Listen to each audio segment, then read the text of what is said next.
This video continues Chapter 17 of OEC6, looking at emergency childbirth and obstetric and sexual assault emergencies as well.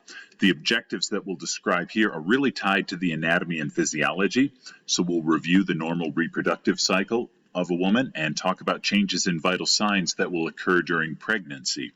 And we'll look at developmentally what the 3 trimesters of a normal pregnancy include. So some key terms are listed here that we'll talk about: the gestational period and reproductive age. For anatomy and physiology, we can begin with this: the normal reproductive cycle, which occurs about every 28 days. And it begins with ovulation, which is that point in time when an egg is released from an ovary and travels through a fallopian tube. And if fertilization occurs in that fallopian tube, the egg will continue to travel into the uterus and embed in the lining of the uterus to begin development. If it's not fertilized, the ovum dies and the lining of the uterus is shed, and this is normal menstruation. Now, reproductive age is typically between ages 12 to about 49 years. Let's look at what happens in fertilization by a sperm and the development of an embryo.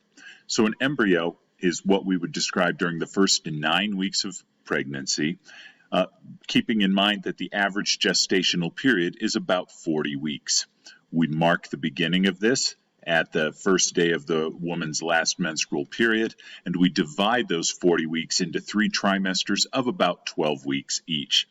If a baby is born before 37 weeks, we consider it to be premature because it hasn't developed fully, and especially in terms of the respiratory system, the lungs will have difficulty absorbing oxygen from the air. As the fetus develops, we'll look at changes during the first trimester.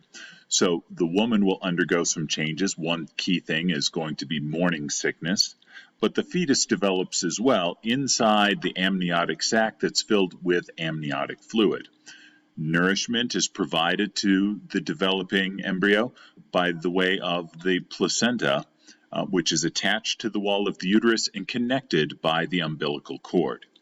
In the second 12 weeks, the second trimester, the baby's vital organs have started to develop along with its bones. The limbs become more pronounced, and we're looking at a fetus that's about 4 inches long.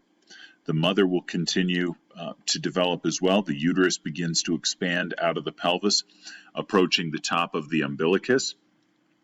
Women may become uncomfortable sleeping and have associated backaches at this time.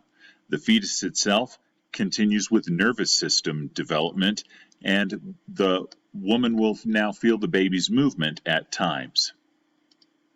In the third trimester, steady growth occurs. The fetus is going to weigh about 3 pounds. We'll see expansion of the uterus moving up towards the diaphragm. We get some significant weight gain during this time. And the other thing that occurs developmentally is the fetus will rotate within the uterus to be head down for normal delivery. Anatomically, during the pregnancy, we see initially the uterus and the developing fetus are very small and they're protected by the pelvic bones. After 12 to 13 weeks, the uterus has enlarged along with the fetus, and it's going to be much more approaching the level of the umbilicus. Towards the end of the pregnancy, that uterus has expanded with the fetus inside as high as the diaphragm. So from the standpoint of considering perhaps even an assessment, we can find the uterus in all 4 quadrants of the abdomen. Now, it's important to understand changes to vital signs that can occur.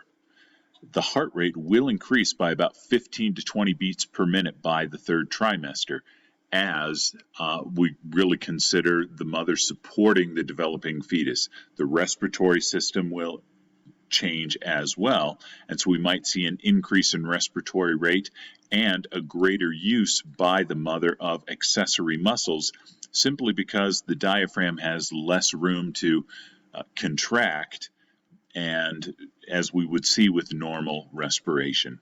Blood pressure will change as well, but what we saw previously, the elevation of heart rate, the elevation of respiratory rate, is actually a little bit different here in terms of what we might consider. We actually see decreases in systolic and diastolic blood pressures in mid-pregnancy during the second trimester, but they'll return to normal levels as we approach the end of the gestational period.